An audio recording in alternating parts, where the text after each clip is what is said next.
በእነዚህ ማፊያዎች ጥቃትም በርካታ ሰዎች ሞትና ዝርፊያ ሲፈጸምባቸው ኖሯል። በ1980ዎቹም ኮሳ ኖስትራ በተሰኙት ማፊያዎች በርካታ ዳኞች፣ ጋዜጠኞችና ንጹሃን ዜጎች ሕይወታቸውን ማጣታቸውን መረጃዎች ያሳያሉ። በዚህ ገደብ አልባ ጥቃት ግራ የተጋባው የሀገሪቱ መንግስትም ብዙ የማፊያ ቡድን አባላትን ዘብጥ እያወርዶ ነበር። ይህ የመንግስት ጠንካራ እርምጃ ኮሳ ኖስትራን በእጅጉ ቢያዳክመውም ነገር ግን በዚያች ሀገር ማፊያ ቡድን እንዲጠፋ ከማድረግ ይልቅ አንድራንጌታ ለተሰኘው ሌላኛው የማፊያ ቡድን ማንሰራራት በር የከፈተ ነበር። አንድራጌታ የተሰኘው የማፊያ ቡድን እየተደራጀና አቅም እየፈጠረ ሲመጣም ሁነኛ ወደቦችን በመቆጣጠር ጭምር አደንዛዥ ዕጾችን ማዘዋወሩን ተያያዘው።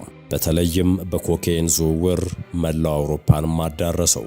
በዚህ መልኩ የሚያጋብዙትን ገንዘብም ህጋዊ ለማስመሰል ሆቴል ይከፍቱበታል፣ ሌሎች ህጋዊ ቢዝነሶችንም ይሰሩበታል። ዋና መቀመጫቸውንም በሚላን ከተማ አድርገው ሰሜናዊ አሜሪካዊቷን ሀገር ካናዳን፣ የማፊያዎች መናኸሪያ የሆነችውን ኮሎምቢያንና አውስትራሊያን ጨምሮ ከ80 በላይ የዓለም ሀገራት ውስጥ መረባቸውን ዘረጉ። ይህ አንድራንጌታ ተብሎ የሚጠራው የማፊያ ቡድን ታዲያ አሁን ላይ ዓለም ላይ ካሉት ፈርጣማ የወንጀል ቡድኖች መካከል ከቀዳሚዎቹ ተርታ ነው።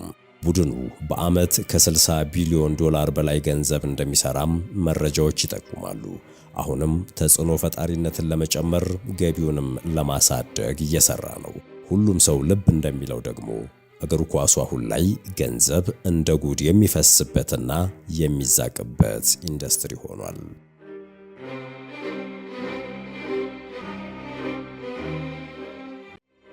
ሙሉ ታሪኩን በመሿለኪያ ቲዩብ ያገኙታል።